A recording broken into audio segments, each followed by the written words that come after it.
We've heard newspaper accounts about a few scuffles you've been in where the other fellow seemed to get the end of your fist. What about these newspaper reports? Are they accurate?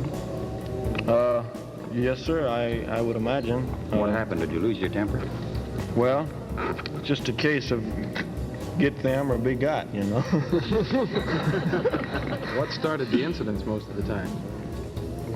Somebody hitting me or trying to hit me. I mean, I can take all of, you know, I can take ridicule and slander, and I've been called names, you know, right to my face and everything. That I can take, but I've had a few guys that tried to take a swing at me, and naturally you can't just stand there. You got to do something. There is quite a group of people who don't sort of approve of the thing you do.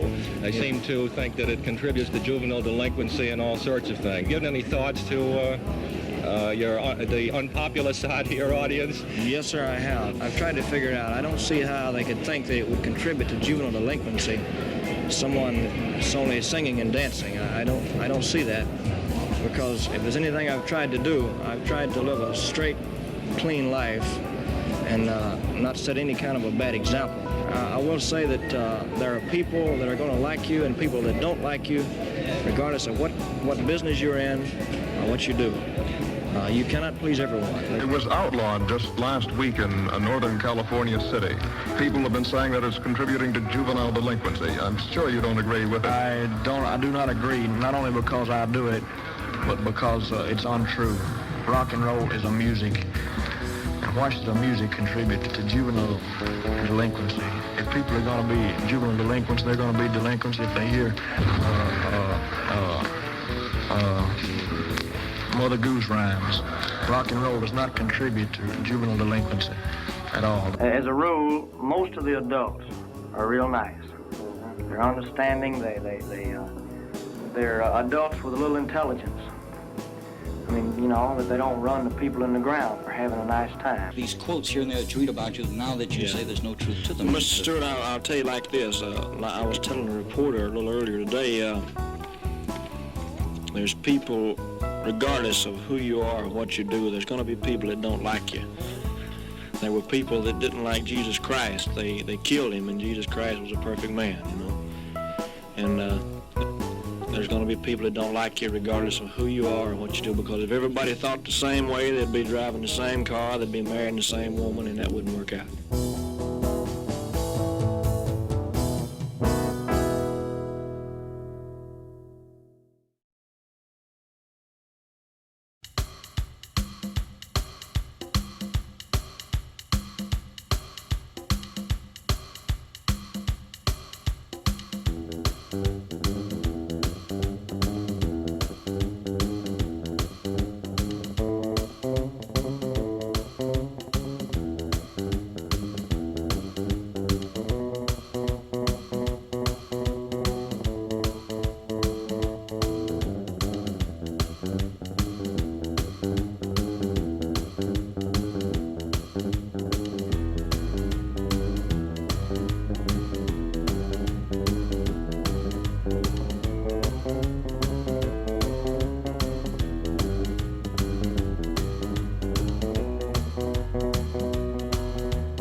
Hi, this is Elvis Presley. I guess the first thing people want to know is why I can't stand still when I'm singing. I've always liked music. My mother and dad both loved to sing. They tell me that when I was about 3 or 4 years old, I got away from them in church and walked up in front of the choir and started beating time. After my first record became a hit, well, I was on this big jamboree in Memphis, an open-air theater, and I came out on stage and I was scared, just completely stiff. And my band, we all looked like a bunch of dead people. We were scared so bad.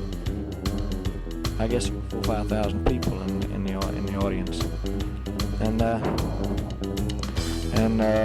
I was singing a couple of these rock and roll songs. And the audience got to hollering and squealing with me, and they had been very quiet through the whole show, and I was the last one on the show. and they had been very quiet, and the audience started squealing, and I left the stage, and they kept calling me back. And I didn't know what I was doing, but they liked, because I never even thought about it. And my manager told me, he said, go back out there and do just what you've been doing. So I asked him, what have I been doing? And he said, you've been shaking all over. He said, your legs have been shaking with the music, and your eyes twitching, your shoulders twitching and everything. And so I stuck with it, and I've been doing it ever since.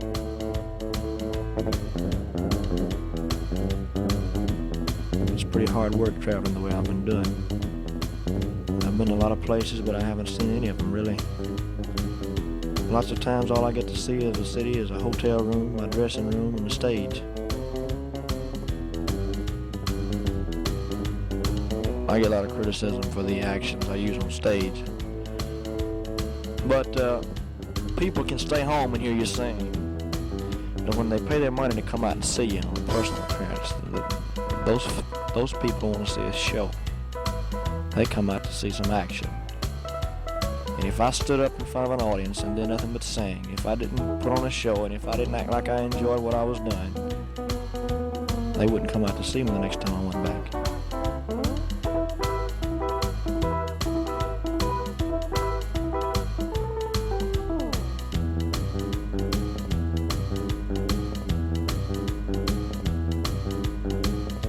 And I've been in front of a lot of audiences, but I always get nervous. After the first couple of songs, I feel okay. But I always go out with the thought in my mind, are they going to like me? Are they going to throw rocks at me or something?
Still when I'm singing. Some people tap their feet, some people snap their fingers, and some people just sway back and forth. I just sort of do them all together, I guess. Singing rhythm and blues really knocks it out.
I watch my audience and listen to them, and I know that we're all getting something out of our system, and none of us knows what it is. The important thing is that we're getting rid of it and nobody's getting hurt.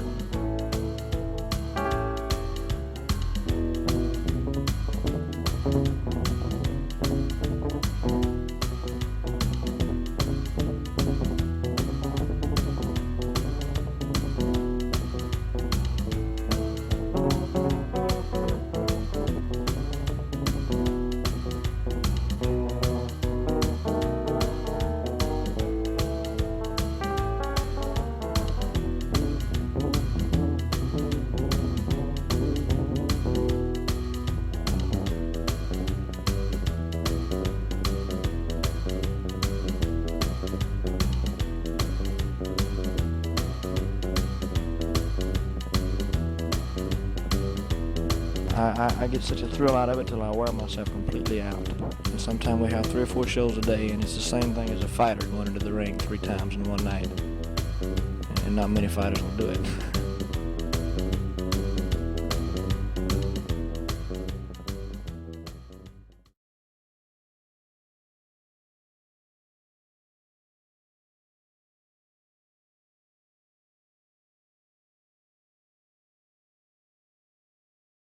Where is your new house? It's in the suburbs of Memphis. Yes, sir, the big post in the front. Is there a lot of land?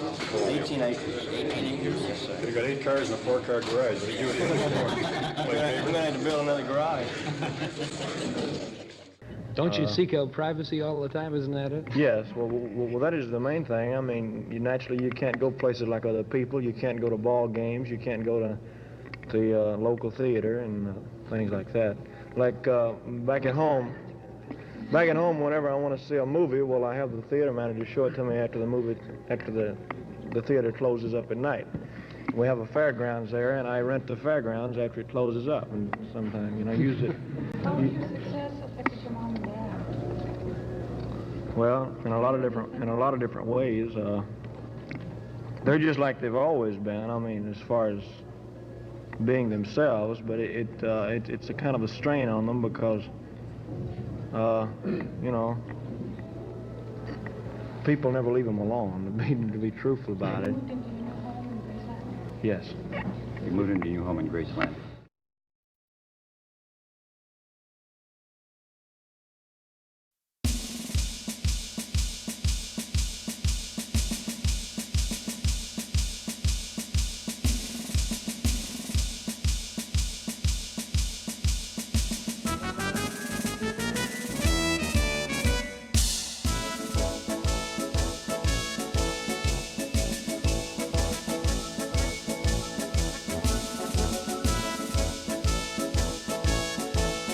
I, Elvis Presley, do solemnly swear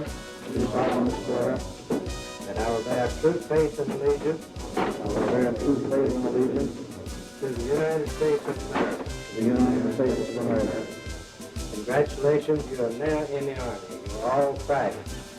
That's the way you will be addressed from now on. Private Presley will be in charge of the group.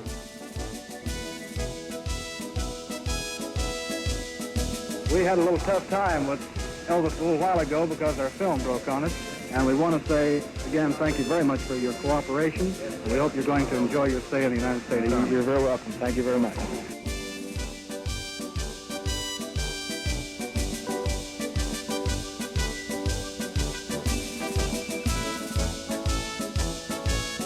Anything you'd like to say to the teenagers as a parting salute here? Well, I'm sorry I didn't get to see them tonight, but I thought it was a little late for them to be out. It was kind of a surprise when they were here. They should have been home in bed, in other words. No, I'm not going to say that. Thank you. Elvis, thank you very much.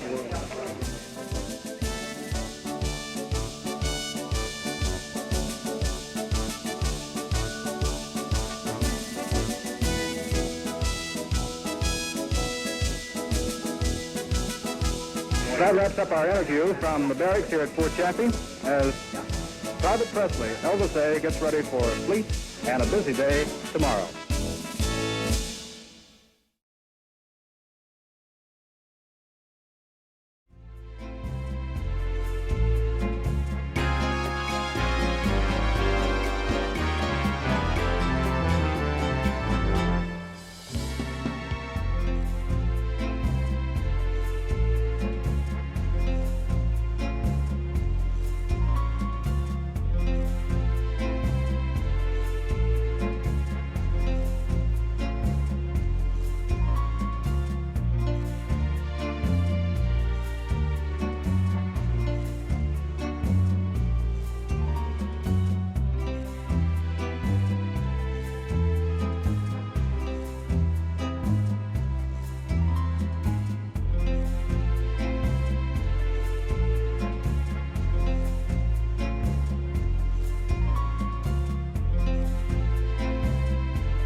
GI Blues. Gee, I hope you like it.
given your fantastic performance of these 10 people now, to think, giving their talents and multiplying it, but what each of you out there can do, to think about what lies ahead.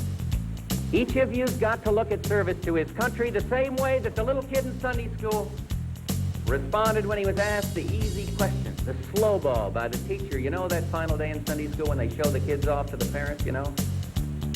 Came along and they said to this little kid, "Who made you?" He thought for a minute, and then he said, "I don't know. I'm not done yet." Thank you very much.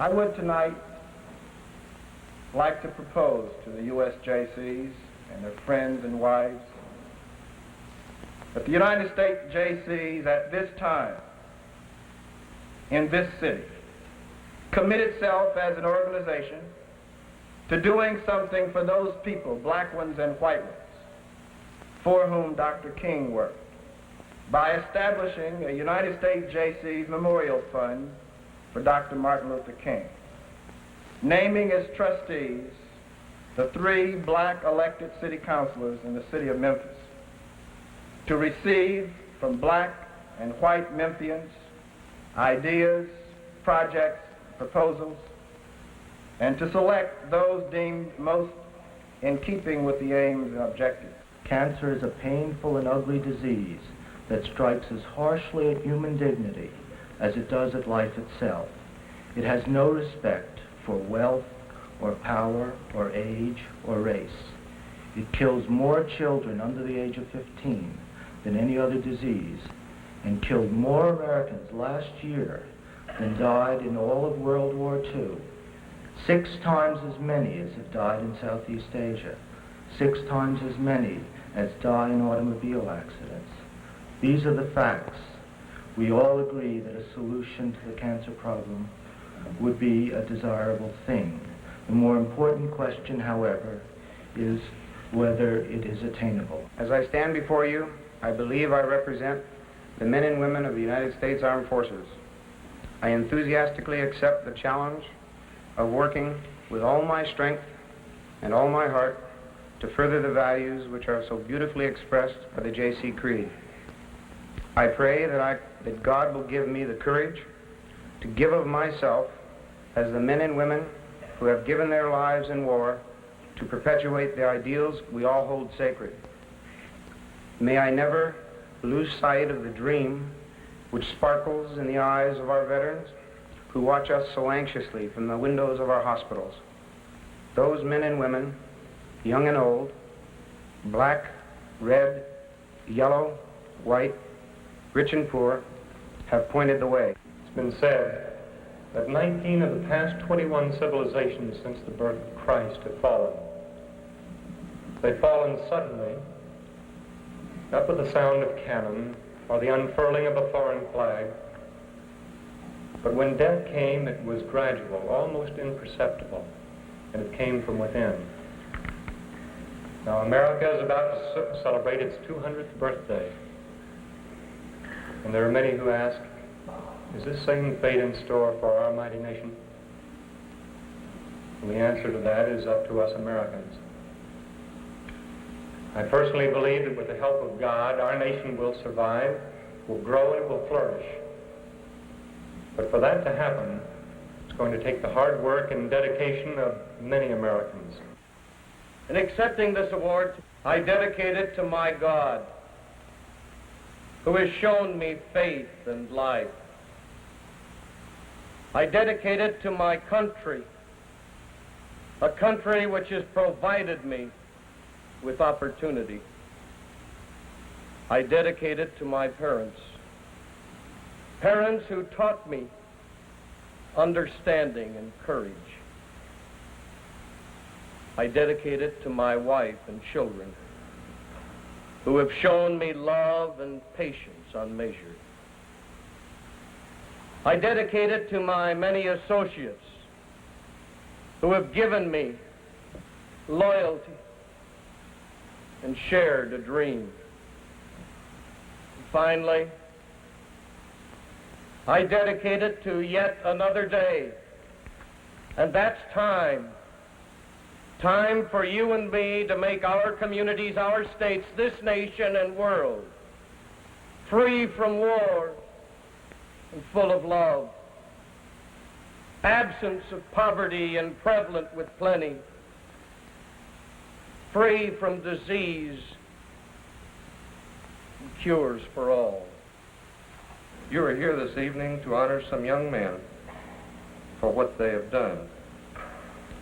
I am not sure that what I have done merits this tribute, particularly when I consider the marvelous and positive accomplishments of my fellow honorees, and even more so when one considers that men such as Dr. Tom Dooley, Gus Grissom, and John Kennedy have stood in this place.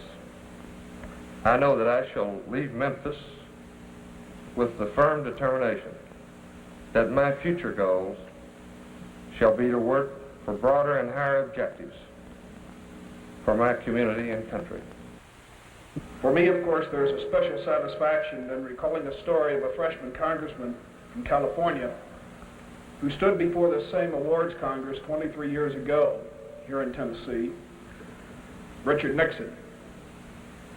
And in talking to the president about coming to Memphis, I asked him what the award meant to him. He spoke of the vivid memories and the tremendous lift and encouragement which the recognition had given him. He said he returned to Washington for the second session of the 80th Congress with a feeling of satisfaction, but most of all with a feeling of determination to do justice to the ideals of this award. You know, I believe that youth is the lifeblood of the American spirit, with its idealism and patience and imagination. But the future belongs not to youth alone. It belongs to every American who has a dream to fulfill. I've seen love and respect. In our volunteers who have worked and sacrificed, I have seen the same message. But I am a failure in so many ways because we are not winning that war on apathy in this nation. The very city that I come from, Hartford, Connecticut, you read about it every summer because of riots. And the reason is, it isn't poverty in America that stifles us all. It's a poverty of purpose, a lack of the tapping of the national will. And I ask the JCs to make the most important day of this conference tomorrow, whereby they go back into their communities and become major opinion makers, and where we try to rally the American people together in acts of volunteerism in this nation of ours. In a society where so much of our energy is devoted to movement and acquisition, we all still prize most highly the opportunity for personal interaction, to share our ideas and dreams, and occasionally to even share our foolishness together. We all long to feel ourselves as part of a higher community. We will not fulfill this longing unless we are willing to examine and re-examine our own motivations and be flexible in our responses.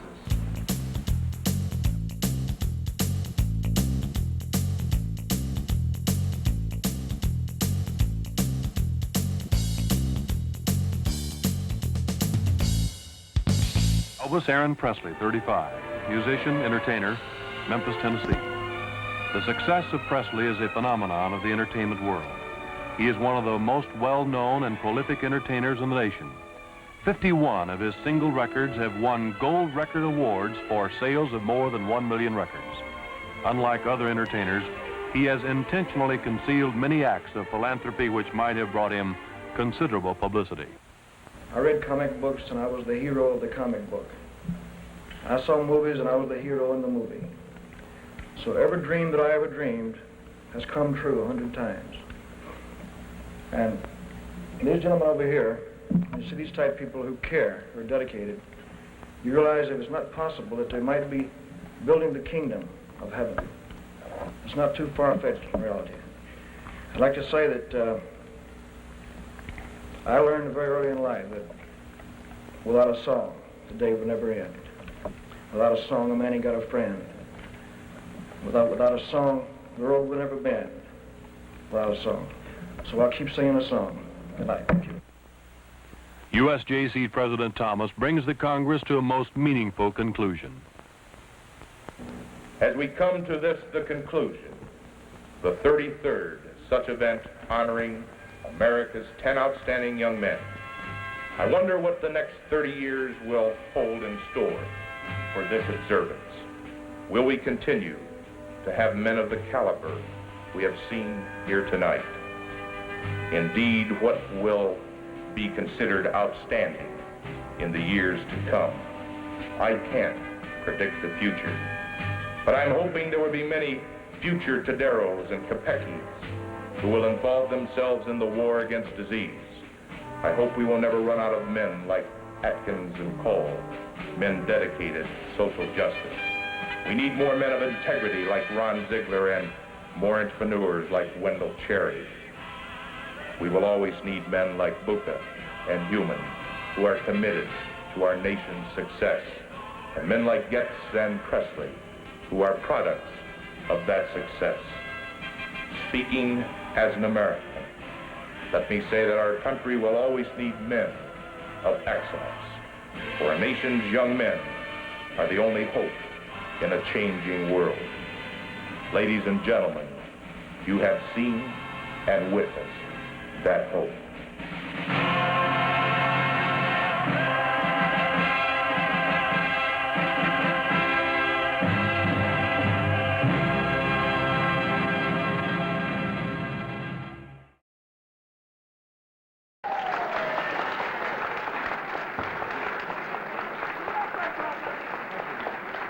Mr. Presley has a friend coming out. First of all, I plead innocent of all charges. Okay. All right. Thank you, dear. I love you too. Thank you. Mr. Presley, I hear from a lot of people in the press corps that you really are a shy, humble, wonderful human being. Would you agree with that? Oh, I don't know what makes them think that. You know, this gold belt and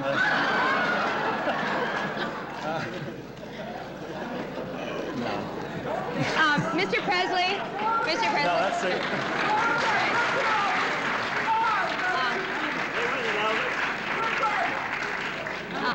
Mr. Presley, while you're up, don't change that position for a minute. I'm reminded of the Ed Sullivan shows where they wouldn't shoot So am that I. low. That's why I'm sitting down. Will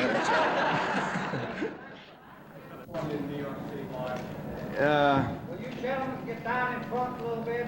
Get your pictures later, please. I think it was a matter of not getting the building, the proper building. We had to wait our turn in order to get the building. Yeah. Couldn't get a good building in 15 years. No, all kidding aside, we had to wait our turn to get into the garden, you know. Oh, I like it. You know. Why do you think you've outlasted every other entertainer from the 50s and, for that matter, the 60s as well? I take vitamin E. I don't know. I was only kidding. I don't know. I just embarrassed myself, man. I don't know, dear. I enjoy the business. I like what I'm doing. Are you satisfied with the image you've established?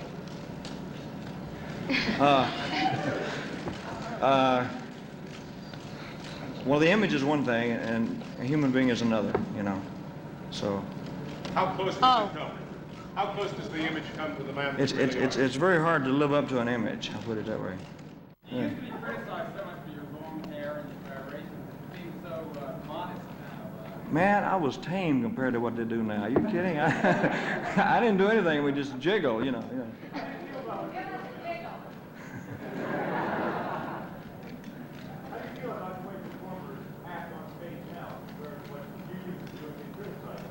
Oh, I don't know. I really can't criticize anybody.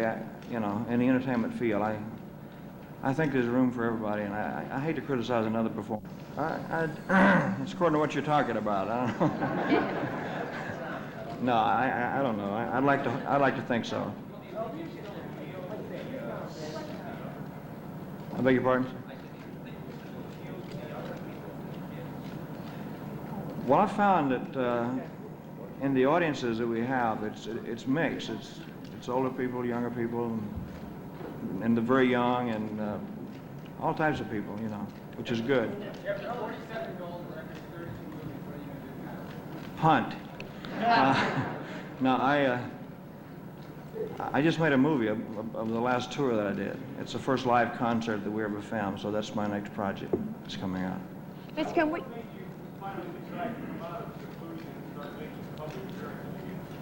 I just missed it. I missed the closeness of an audience, of a live audience. So just as soon as I got out of the movie contracts, I started to do live performances again. Will you be doing more and more of them? I think so. Because I'm sorry, there's so many places that I haven't been yet. I've never played New York here. I've never been to Britain either. I'd like it to, yes, sir. I'd like to very much. I'd like to go to Europe. I'd like to go to Japan and all those places. I've never been out of this country except in the service, Oh, Mr. Presley, on the subject of this service, what is your opinion of war protesters, and would you today refuse to be drafted? Honey, I just seem to keep my own personal views about that to myself, because I'm just an entertainer, and I'd rather not say. Do you think other entertainers should keep their views to themselves, too? No. I can't even say that. I beg your pardon? I might. Yeah, I might. No. It's courting. Yeah. What do you got? What time do you got?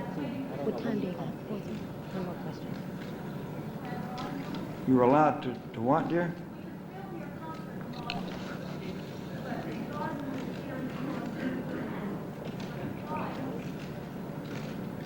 I don't know. That's a good question. Why is that, Colonel? She said, why could they film the concert in Boston? They couldn't film it here.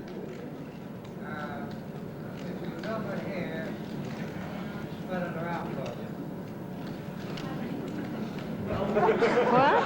What did he say? So there you go. Yes, sir. Yes, sir.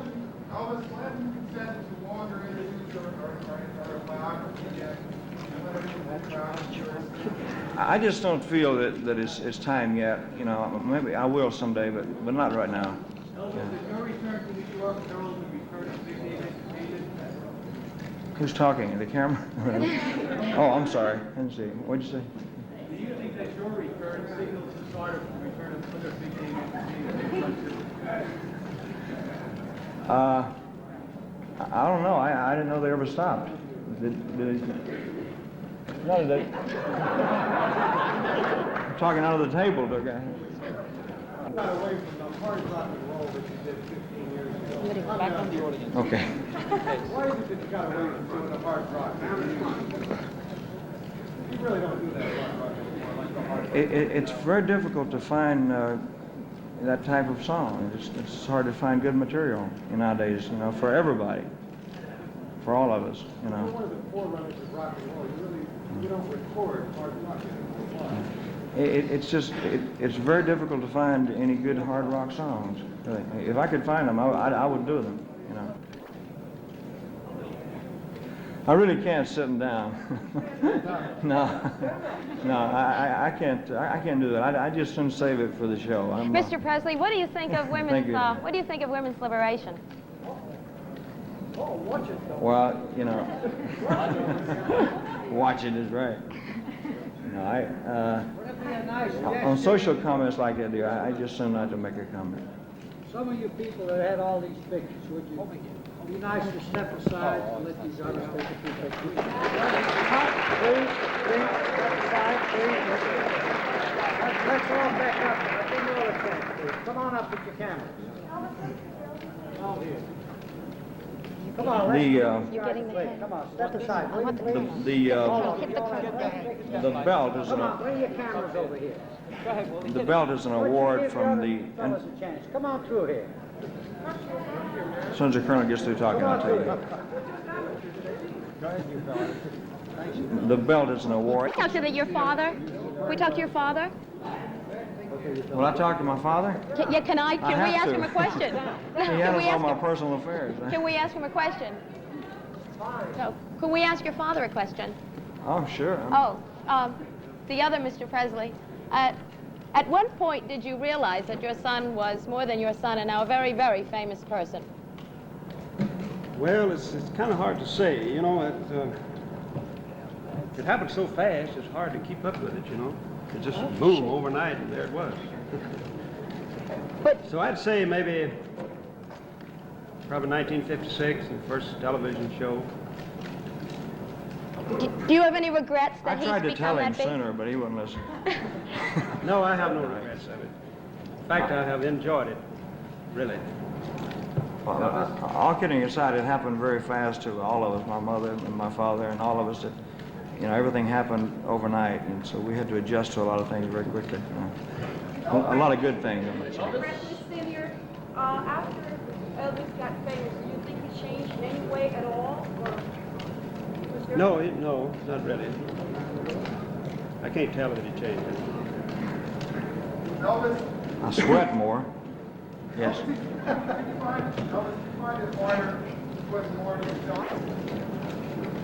I can't. There's a lot of them. I can't think of any right offhand. I like to live up to my reputation of being a nice guy. This is it, folks. Beautiful, baby. I've got to go back to rehearsal, folks. Thank you very much.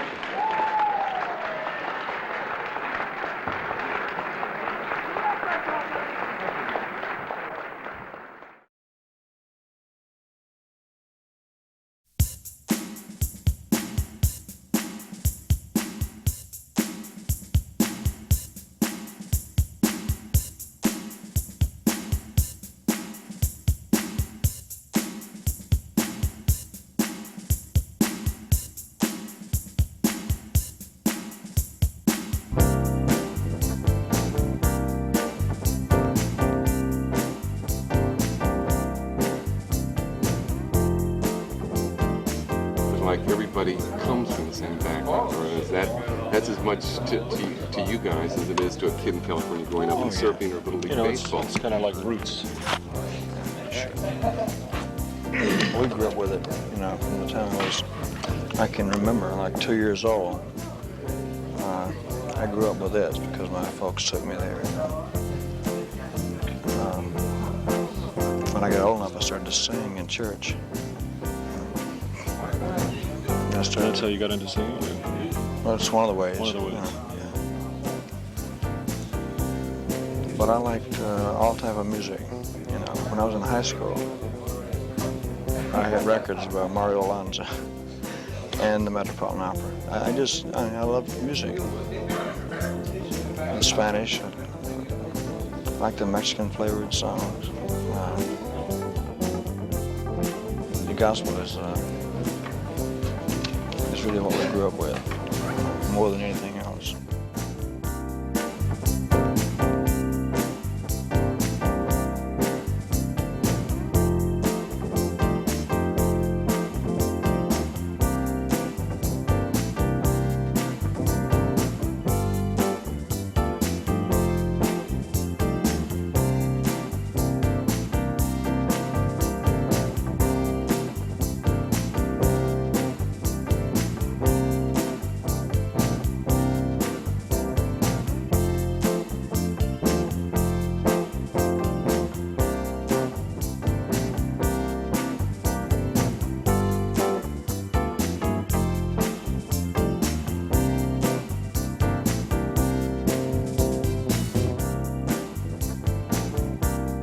It seems to be a kind of like a relationship going on stage. It's like everybody is a friend of everybody else on stage.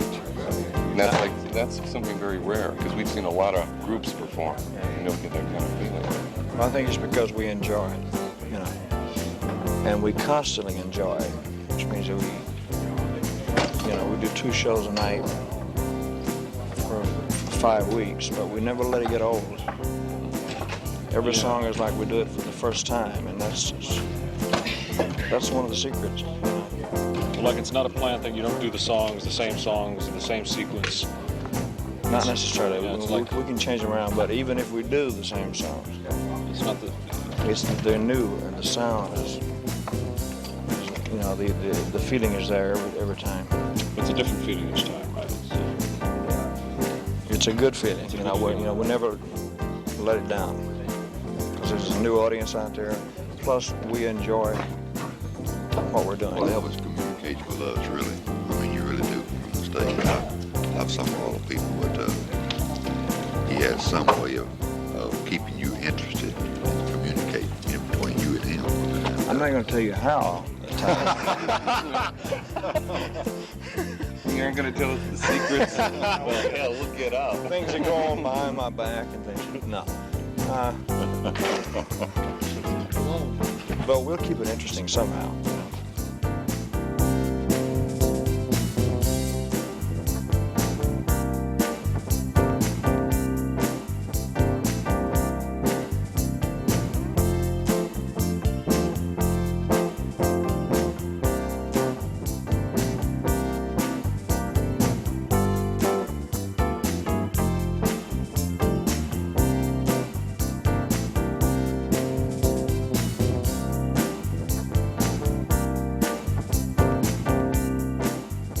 New for us. We're watching things like you and the lead guitarist kind of looking, the looks that go back and forth.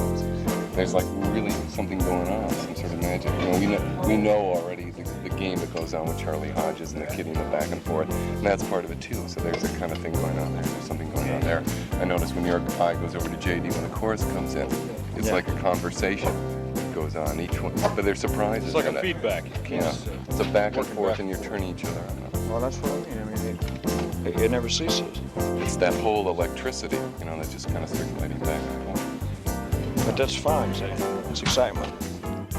Well, you know what's interesting about music and about all the people here?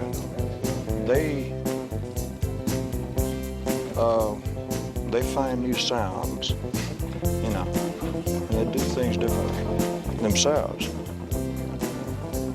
So it's like a new experience every day. So it inspires me.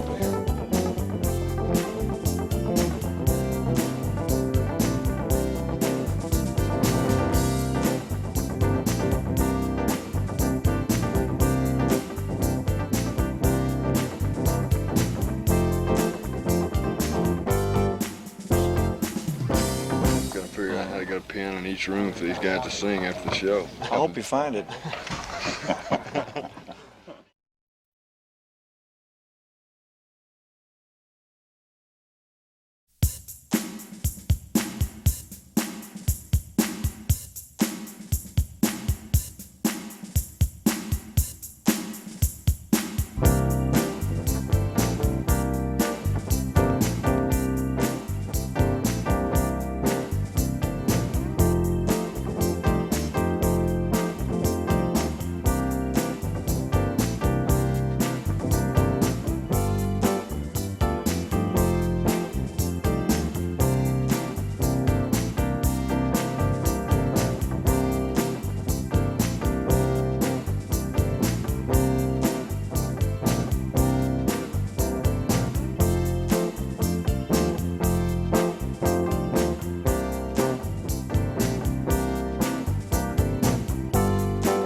Thank you.